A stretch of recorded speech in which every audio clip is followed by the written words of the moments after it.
कुछ स्टूडेंट्स को तुमने देखा होगा जो कि ज्यादा पढ़ के नहीं जाते, पर जब रिजल्ट आता है तो उनका रिजल्ट बहुत अच्छा आ रहा होता है या फिर उनके मार्क्स बहुत अच्छे आ रहे होते हैं, उनका सिलेक्शन हो जाता है। ऐसा होता क्यों? ऐसा इसलिए होता है क्योंकि उन्हें कुछ ऐसे साइंटिफिक मेथड पता होते हैं जिनसे कि वो एग्जाम के अंदर बहुत अच्छा गेस वर्क करके आते हैं या फिर बहुत अच्छे तुक्के लगा कर आते हैं। जहां पर मैं बात कर रहा हूँ तुक्के लगाने की, तो मैं वो वाली बात नहीं कर रहा आंख बंद करके किसी पर भी टिक कर दो।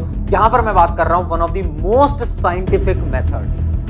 बच्चे ने भले पढ़ाई नहीं करी हो पूरी साल, तुक्का कैसे लगाते हैं? ए सी पर बच्चा उस सब्जेक्ट में जिस दिन वो बेलपत्री चिपका कर आएगा उस दिन उस सब्जेक्ट में बच्चा पास होकर ही रहेगा।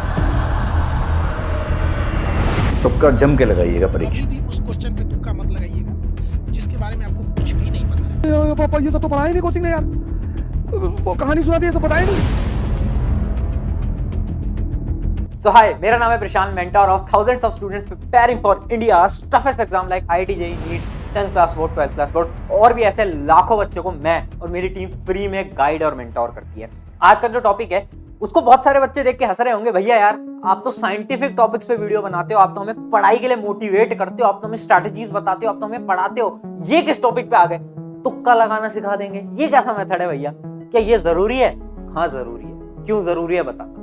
बहुत सारे स्टूडेंट्स होते हैं जो कि सब कुछ पढ़ के जाते हैं और जब वो एग्जाम के अंदर बैठते हैं और जब वो MCQ क्वेश्चन देखते हैं, मल्टीपल चॉइस क्वेश्चन देखते हैं और उसके 4 ऑप्शन देखते हैं तो उन 4 ऑप्शन के अंदर कंफ्यूज हो जाते हैं। वो पढ़ के सब जाते हैं बट वो कंफ्यूज हो जाते हैं और इस वजह से उनका सिलेक्शन नहीं हो पाता।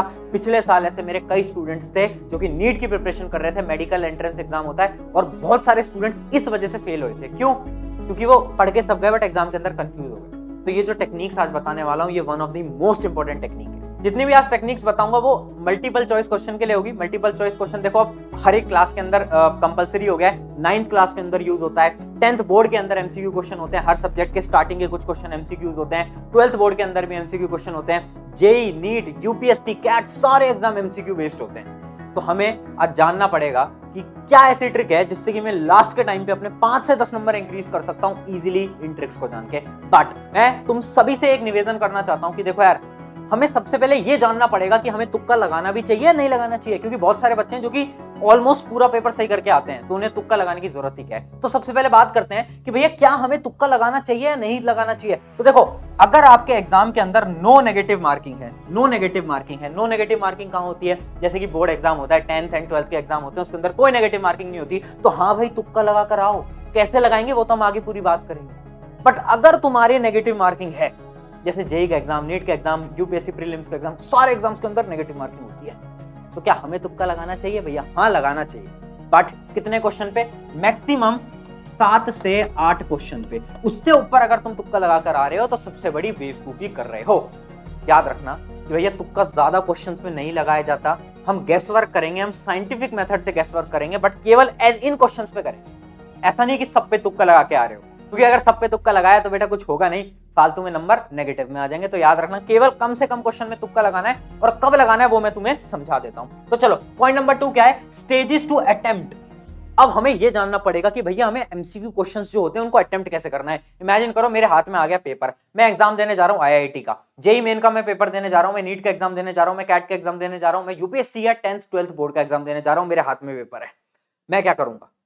सबसे बड़ी गलती करते हैं हम सब अटेम्प्ट करने में। हमें अटेम्प्ट करना नहीं आता। कैसे नहीं आता समझाता हूं। हम क्या करेंगे? पेपर लेंगे, सॉल्व करेंगे और उन क्वेश्चंस को भी सॉल्व करेंगे जो कि टिपिकल हैं, जो हमें देखने से लग रहा है कि हमसे सॉल्व नहीं हो पाएंगे, बट हम ट्राई सबको करते हैं। ये सबसे बड़ी बेवकूफी। अटेम्प्ट कैसे करना है ध्यान से देखना। स्टेज 1 क्या होती है?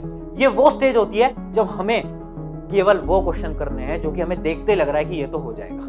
कुछ क्वेश्चन आते हैं ना देखते ही कि हाँ यार इसका आंसर तो आता है, टिक करो आगे बढ़ो, टिक करो आगे बढ़ो, टिक करो आगे बढ़ो। वो तो पूरे पेपर को आपको एक बार अटेम्प्ट करना है केवल उन क्वेश्चंस को जो कि आपको देखते ही पता चल रहा है कि ये तो आता है, ये तो आता है, ये तो आता है, ये तो आता है। Stage 1 complete. स्टेज 2 पे आएंगे। स्टेज 2 में हम आगे बढ़ेंगे और स्टेज 2 में हम वो वाले क्वेश्चंस को उठाएंगे जो क्वेश्चंस हमें लगता तो है कि हमसे हो जाएंगे बट हमें उसमें सोचना पड़ रहा है। मतलब हमें डायरेक्ट उसका आंसर समझ नहीं आ रहा है, हमें सोचना पड़ रहा है, हमें थिंकिंग करनी पड़ रही है। तो आप क्या करेंगे? स्टेज 2 में उन क्वेश्चन को सॉल्व करेंगे और स्टेज 3 होगी तुक्के के लिए। तो हमें एक पेपर को सॉल्व 3 स्टेजेस में करना होता है। पहली स्टेज होती है भैया पूरे उन क्वेश्चन को निपटा दो जो कि हमें आते हैं। उसके बाद स्टेज 2 कौन सी है? जिनमें थोड़ा सोचना पड़ रहा है, जो कि टिपिकल क्वेश्चन आपको लग रहा है कि हाँ करूंगा तो हो जाएंगे। और थर्ड स्टेज है तुक्का ट्रिक। अब इस स्टेज के अंदर हम उन क्वेश्चन को अटेम्प्ट करेंगे जो कि हमें ज्यादा नहीं आते, बट हम उसके अंदर साइंटिफिक मेथड से तुक्का लगा कर। मैंने तुम्हें समझा दिया किस किस को तुक्का लगाना है नहीं लगाना, मैंने तुम्हें समझा दिया कब तुक्का लगाना है। अब मैं तुम्हें समझाऊंगा ट्रिक्स क्या है। तो ट्रिक्स मैं दिखा देता हूं, बट अगर तुम्हें मेरी वीडियो से, तुम्हारे अपने प्रशांत भैया की वीडियो से कुछ भी मदद होती है ना, तो आज तुमसे वैसे रिक्वेस्ट कर रहा हूं कि कमेंट में एक थैंक यू भैया जरूर लिखना। जिस जिसको मदद हुई है आज तक, आई वांट मैं पढ़ पाऊं मेरे स्टूडेंट्स का कमेंट, थैंक यू भैया, इतना आज जरूर लिख के जाना। चलो, तो हमारा ट्रिक नंबर 1 क्या है? All of the above and none of the above trick. ये क्या ट्रिक है? अब देखो, ये ना साइंटिफिक ट्रिक है, बहुत सारे बच्चों ने सुनी होगी, बहुत सारे बच्चों ने नहीं सुनी होगी। नहीं सुनी है तो मैं समझा देता हूँ। साइंटिफिक स्टडीज ये बोलती हैं, कोई भी एग्जाम हो, इंडिया के अंदर का कोई भी एग्जाम हो, अगर आपके ऑप्शंस के अंदर ऑल ऑफ द अबव है तो 95% चांस है कि भैया यही उत्तर होगा, यही करेक्ट आंसर होगा। और अगर आपके ऑप्शन में नन ऑफ द अबव है तो 5% चांसेस हैं कि यही सही होगा। तो इसका क्या मतलब है? जब भी आपके एग्जाम के अंदर ऑल ऑफ द अबव आपको दिख जाए ऑप्शन के अंदर, तो 95% आपकी प्रोबेबिलिटी है कि यही आपका उत्तर सही होगा। और जब भी आपको नन ऑफ द अबव दिख जाए तो आप ये मान के चल सकते हो कि ये वाला ऑप्शन तो भैया नहीं होगा, इसके अलावा बाकी जो 3-4 ऑप्शन बचे हैं वो होंगे। तो समझ रहे हो ट्रिक नंबर 1 क्या है? साइंटिफिक स्टडीज ये बोलती हैं। अब मैं ये नहीं बोल रहा कि भैया हमेशा ये चीज करेक्ट जाएगी, नहीं, 5% कंडीशन बनती है जहां पर ये चीजें करेक्ट नहीं जाती, बट 95% यही चीज जाती है। और अगर ये चीज तुम्हें यकीन नहीं हो रहा तो तुम सैंपल पेपर को उठाकर देखो, किसी भी एग्जाम के सैंपल पेपर को तुम उठाकर देखोगे और तुम जब आंसर्स देखोगे ऑप्शंस वाले, तो तुम्हें पता चलेगा कि भैया जहां पर भी ऑल ऑफ द अबव था 95% वो आंसर बिल्कुल सही था। तो देखो, अगर तुम जेईई या नीट एस्पिरेंट हो तो प्रीवियस ईयर क्वेश्चन या फिर सैंपल पेपर की जो इंपॉर्टेंस है वो मुझे तुम्हें बताने की जरूरत नहीं है। तो देखो, उसी के बीच अगर तुम जेईई एस्पिरेंट हो, मैं एक बुक तुम्हें रिकमेंड कर देता हूं ओसवाल बुक्स की। कौन सी है? ये है हमारी जेईई मेन की मॉक टेस्ट की किताब है, जिसके अंदर आपको 15 सैंपल क्वेश्चन पेपर मिल जाते हैं, फिजिक्स, केमिस्ट्री, मैथ तीनों के। अब देखो, ये बुक मैं तुम्हें क्यों रिकमेंड कर रहा हूं? मैं इसलिए रिकमेंड कर रहा हूं, इसके अंदर आपको प्रीवियस ईयर क्वेश्चन तो मिल ही जाते हैं, अपने जो लेटेस्ट गए हुए हैं पेपर वो पूरा सॉल्व्ड आपको इसके अंदर मिल जाता है। उसके अलावा 15 सैंपल पेपर है जो कि एग्जैक्ट जेईई मेन लेवल के हैं, तो वो तो इसकी खासियत ही है। बट उससे ज्यादा इंपॉर्टेंट है इसके माइंड मैप्स। अब देखो, लास्ट के टाइम में तुम रिवाइज कैसे करते हो? अपने नोट्स से, बट उससे ज्यादा बेहतरीन तरीका है इसके माइंड मैप से रिवाइज करो, और बड़ी जल्दी आप केमिस्ट्री जैसे सब्जेक्ट को रिवाइज कर सकते हो इसके साथ।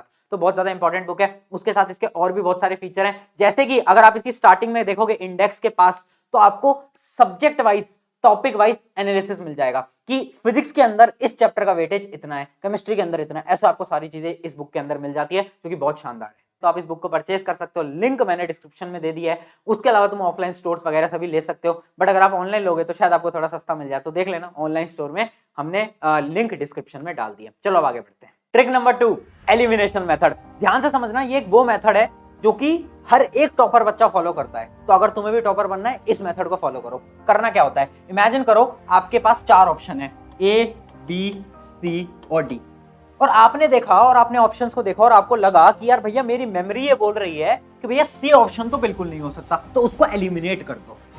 एलिमिनेशन से क्या होगा? देखो, पहले आपके 4 ऑप्शन थे और आपका सही आंसर 1 था, तो आपकी प्रोबेबिलिटी कम थी सही होने की, बट जब आपने सी को कट कर दिया तो आपकी प्रोबेबिलिटी बढ़ गई। अब इमेजिन करो आपको लगा कि हाँ भैया डी भी ऑप्शन नहीं होगा, क्योंकि डी आंसर भी मुझे पता है, इस क्वेश्चन का आंसर नहीं होता डी, तो ये भी गलत कर दो। अब क्या है? केवल ए और बी 2 ऑप्शन बचे। तो अब आराम से थोड़ा सा दिमाग लगा के ए या बी दोनों में से कुछ भी टिक करके आओगे तो बहुत ज्यादा हाई प्रोबेबिलिटी है कि आपका आंसर एकदम सही होगा। आई होप कि आप समझ पा रहे होगे एलिमिनेशन मेथड होता क्या है। भैया ये तो बहुत कॉमन सा मेथड था, हमें पहले से आता था, इसमें आपने क्या नई चीज बताई? मैंने कोई नई चीज नहीं बताई, मैं अब नई चीज बताऊंगा, ध्यान से देखना। देखो, ट्रिक नंबर 3 है एक्सट्रीम वैल्यूज। ये है एक नई चीज, ध्यान से समझना। साइंटिफिक स्टडीज क्या बोलती हैं? साइंटिफिक स्टडीज ये बोलती हैं कि आपके ऑप्शन में जब भी कोई एक्सट्रीम वैल्यू है तो वो आंसर नहीं होगा। जैसे एक एग्जांपल देता हूं, इमेजिन करो आपके ऑप्शंस ये हैं 2, 3, 6 और 105, ये आपके ऑप्शन है। तो आपको डायरेक्टली दिख रहा है कि 105 तो भैया बहुत एक्सट्रीम है, मतलब बहुत डिफरेंट है। क्या आपके तीनों ऑप्शंस में से 105 कहीं आसपास आ रहा है? नहीं आ रहा, तो ऑब्वियस सी बात है वो आंसर कभी भी नहीं होता। ये साइंटिफिक स्टडीज बोलती हैं 99% चांसेस हैं कि ये आंसर नहीं होगा। एक और एग्जांपल देता हूं, इमेजिन करो आपके ऑप्शन में है 0, 0, 10, 12 और 2001, ये आपके ऑप्शन है। तो ये जो एक्सट्रीम वैल्यूज हैं ये कभी भी आंसर नहीं होगा। आंसर जो होगा इन दोनों में से एक होगा। समझ गए क्या बोलना चाह रहा हूं? तो आई होप कि तुम ट्रिक नंबर 3 एकदम क्लियरली समझ गए होगे। आगे बढ़ते हैं, फटाफट से आगे बढ़ेंगे। Trick number 4। अब देखो ट्रिक नंबर 4 क्या है। ट्रिक नंबर 4 बहुत ज्यादा इंपॉर्टेंट है और इस ट्रिक का नाम है सिमिलर ऑप्शंस। देखो साइंटिफिक स्टडीज ये बोलती हैं अगर आपके एग्जाम के अंदर ऑप्शंस के अंदर कोई ऑप्शन सिमिलर है तो 90% चांस है कि वही आंसर होगा। जैसे आपको एक एग्जांपल से समझाता हूं। आपके दो ऑप्शन दे रखे हैं, sine theta minus sine theta, ये बी ऑप्शन है, और आपका सी ऑप्शन है 25 और आपका डी ऑप्शन है कॉस थीटा। ऐसे आपके चार ऑप्शन है, ए बी सी डी, ठीक है। तो अब ना साइंटिफिक स्टडीज ये बोलती हैं कि 90% चांसेस हैं कि आपका जो आंसर होगा वो इन दोनों में से होगा। क्यों? क्योंकि ये दोनों सिमिलर ऑप्शन। अब देखो हमें ना जो क्वेश्चन बनाता है ना, जो हमारे क्वेश्चन पेपर सेट करते हैं, उनके नजरिए से सोचना पड़ेगा। वो क्या बनाते हैं, क्या सोच के बनाते हैं क्वेश्चन? वो ये सोच के बनाते हैं कि बच्चे कंफ्यूज हों, स्टूडेंट्स कंफ्यूज हों। स्टूडेंट्स कैसे कंफ्यूज होंगे? जब हम एक तरीके के सेम ऑप्शंस डाल देंगे, जैसे sine theta minus sine theta. अब बहुत सारे आप बच्चे कंफ्यूज होंगे कि यार भैया sine theta minus sine theta answer कौन सा सही होगा। तो इस वजह से वो सिमिलर टाइप के ऑप्शंस डालता है और इन्हीं में ही आपका आंसर छुपा होता है। तो हम क्या करेंगे, हम एक लेवल अप जाएंगे और हम इन दोनों ऑप्शन को सबसे पहले हटा देंगे। अब इन दोनों में आप तुक्का मार सकते हो तो आपकी प्रोबेबिलिटी ज्यादा बढ़ जाएगी। इसी टाइप के सेम क्वेश्चन आपके बहुत बार 10th बोर्ड के अंदर, 12th बोर्ड के अंदर भी आए हुए हैं। जैसे कि बायोलॉजी का एक दो क्वेश्चन ऐसे आए हुए हैं, ऑप्शंस के अंदर था आरएनए डीएनए, ये दो ऑप्शन हो गए। उसके अलावा गोल्गी बॉडीज और न्यूक्लियस, ऐसे चार ऑप्शन थे। तो अब देखो ऑब्वियस सी बात है, आरएनए डीएनए सेम नेम है, तो ऑब्वियस सी बात है आप 90% चांस होता है कि आपका जो आंसर होता है वो इन दोनों में से किसी में ही छुपा होता है। तो हमारी ट्रिक नंबर 4 क्या है? सिमिलर वर्ड्स को ढूंढो, सिमिलर ऑप्शंस को ढूंढो। जैसे ही आपने सिमिलर ऑप्शंस को ढूंढा, आंसर उन्हीं के अंदर छुपा होगा। ट्रिक नंबर 5, और ये जो ट्रिक है ये मेरी खुद की पर्सनल ट्रिक है और मैं अपने हर एक पर्सनल जिन स्टूडेंट्स को मैं मेंटोर करता हूं उनको मैं बताता हूं। देखो कभी कभार क्या होता है ना यार, जब हम एग्जाम के अंदर बैठ रहे होते हैं तो हमारा ब्रेन बहुत ज्यादा स्ट्रेस्ड होता है और हम ना चीजें समझ नहीं पाते और उस वजह से जो क्वेश्चन हमें आता भी होता था वो गलत हो जाता है। होता है ना सभी के साथ। तो देखो इसके लिए हमारे पास क्या सोल्यूशन है। इमेजिन करो चार ऑप्शन थे, ए बी सी डी। जैसे ही आपने क्वेश्चन देखा तो आपका जो ब्रेन होता है ना, अगर वो क्वेश्चन आपने कहीं ना कहीं पढ़ा है या फिर आपने किसी बुक में देखा है, तो आपका ब्रेन आपको सिग्नल देगा, एक सेकंड के लिए आपको फटाफट से सिग्नल देगा कि आंसर बी है और आपकी नजरें जो है एग्जैक्टली बी के ऊपर डटी रहेंगी। ऐसा होता है। पर ये जो टाइम पीरियड है ना इस चीज के लिए, वो केवल 1 सेकंड होता है। आपका ब्रेन 1 सेकंड के लिए आपको देता है कि भैया आंसर क्या होना चाहिए, बी, मैंने कहीं ना कहीं तो पढ़ा है। बट क्योंकि वो एग्जाम का टाइम होता है और आप बहुत स्ट्रेस में होते हो, तो आप अपनी ब्रेन की उस बात पे इतना ध्यान नहीं दे पाते और उस वजह से आप बोलते हो कि यार नहीं यार वापिस से चेक कर लेते हैं, और आप चेक करते हो ऑप्शंस को और फिर आप कंफ्यूज हो जाते हो और या तो आप फिर इसको छोड़ के आ जाते हो या फिर आप किसी और ऑप्शन पे टिक कर देते हो। होता है ना ये। तो हमें क्या करना है, ट्रिक ये बोलती है कि यार अपने ब्रेन पे ट्रस्ट रखो। अगर आपने कोई भी क्वेश्चन कहीं पर देखा है तो आपका ब्रेन आपको अल्टीमेट सिग्नल देगा फटाफट से कि भाई बी ऑप्शन होना चाहिए, भाई ए ऑप्शन होना चाहिए। तो अपने ब्रेन की बातों को थोड़ा समझो। जब वो आपको सिग्नल दे रहा है तो सिग्नल को लो और मानो कि ठीक है यार ब्रेन बोल रहा है अचानक से बी की तरफ, हमारी नजरें बिल्कुल स्टक हो गई हैं, तो आंसर बी ही होगा।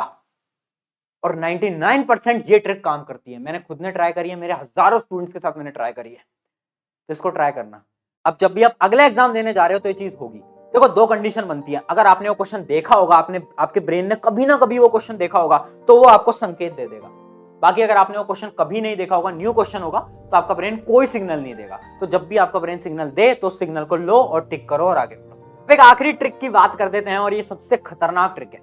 ट्रिक नहीं है कोई खतरनाक, कोई ऐसी ट्रिक नहीं है, बट एक मेरा आपसे एक सिंपल सी बात है, एक इंपॉर्टेंट बात मुझे आपसे करनी है। देखो यार, जब भी हम किसी भी एमसीक्यू पेपर की बात करते हैं तो होता क्या है ना, टाइम बहुत कम होता है और हमें बहुत सारे क्वेश्चंस को अटेम्प्ट करना होता है। तो हमने जितनी ज्यादा प्रैक्टिस करी होगी उतने ज्यादा हमारे नंबर आएंगे। भैया क्या कहना चाहते हो समझ नहीं आया। मैं कहना ये चाहता हूं कि आप जितने ज्यादा क्वेश्चंस की प्रैक्टिस करोगे आज के टाइम पर, उतना जल्दी आप एमसीक्यू पेपर को अटेम्प्ट कर पाओगे और उतनी ज्यादा आपकी एक्यूरेसी होगी। ऐसा क्यों होगा? ऐसा इसलिए होगा क्योंकि मैंने अभी आपको समझाया, अगर आपने उस क्वेश्चन को कहीं ना कहीं देखा है तो आपका ब्रेन आपको सिग्नल देगा और आप डायरेक्टली आंसर को टिक करके आगे बढ़ जाओगे। तो ट्रिक नंबर 6 ये है, try as many questions as possible.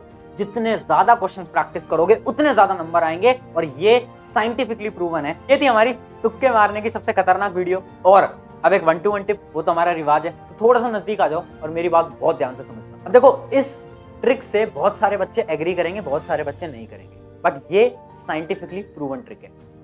आप इंटरनेट पे सर्च भी कर सकते हो, स्टडीज ये बोलती हैं अगर आप कोई ऐसा पेपर दे रहे हो जिसके ऑप्शंस हैं A, B, C, D, मतलब 4 ऑप्शंस हैं, तो स्टडीज ये बोलती हैं कि 90% चांस है, 90% चांस है या फिर 80 to 90% चांस है कि उसका करेक्ट आंसर B या C में से होगा।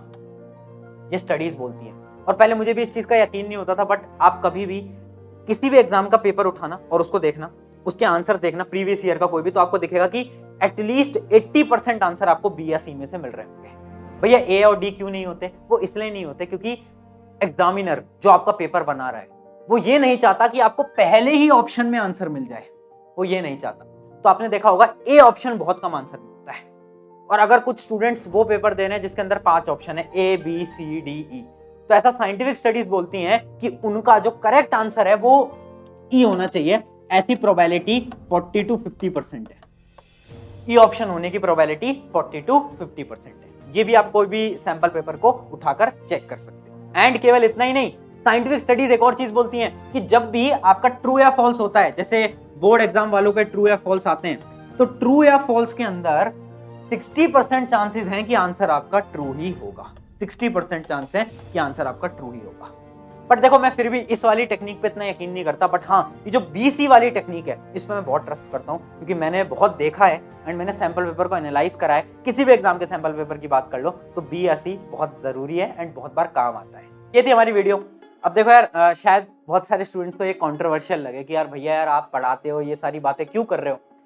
यार इस बात को करने के पीछे का जो मेरा मोटिव है बहुत सिंपल सा है। वो ये है कि मैं ये चाहता हूँ कि यार अगर एक स्टूडेंट है जो कि मेहनत कर रहा है, जो कि एफर्ट्स लगा रहा है, ऐसा ना हो कि कुछ मार्क्स की वजह से उसका सिलेक्शन रुक जाए। मैं ये नहीं चाहता किसी भी स्टूडेंट का सिलेक्शन 2 या 3 नंबर, 5 या 10 नंबर से रुक जाए, या फिर उसके अच्छी परसेंटेज आ सकती थी बट क्योंकि उसने कुछ क्वेश्चन को अटेम्प्ट नहीं करा उस वजह से उसका सिलेक्शन रुक जाए। इस वजह से आज इस वीडियो को मैं लेकर आया, क्योंकि मैंने अपनी लाइफ में बहुत ऐसे हजारों बच्चों को देखा है जो कि जेईई, नीट, यूपीएससी की प्रिपरेशन करते हैं एंड पढ़ते समय मेहनत बहुत करते हैं, बट एग्जाम का जब रिजल्ट आता है 2 या 3 नंबर से उनका सिलेक्शन नहीं हुआ होता, और फिर वो आकर मुझसे बोलते हैं भैया काश मैंने 1 क्वेश्चन और अटेम्प्ट कर लिया होता, 2 क्वेश्चन और अटेम्प्ट कर लिए होते। तो उन सभी के लिए यार आखिरी का टाइम है, आखिरी के टाइम में पढ़ाई करो, बट हाँ इन टेक्निक्स को यूज कर लेना।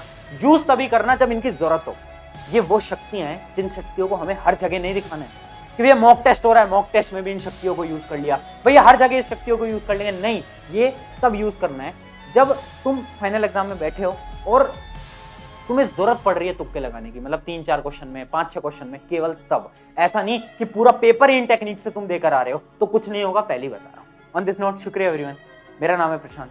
अगर आपको ये वीडियो पसंद आई है तो चैनल सब्सक्राइब करना है करिए, नहीं करना है मत करिए, क्योंकि मैं कभी नहीं बोलता चैनल सब्सक्राइब करो। मैं बस आपसे एक विनती करता हूँ यार, आप एक अपने ऐसे मित्र के साथ इस वीडियो को शेयर कर दो जिसको जरूरत है, क्योंकि आखिरी के टाइम में टेंशन में है, परेशान है, उसको शेयर कर दो ताकि उसकी कुछ ना कुछ मदद हो जाए। चलिए, ऑन दिस नोट, शुक्रिया एवरीवन। मेरा नाम है प्रशांत।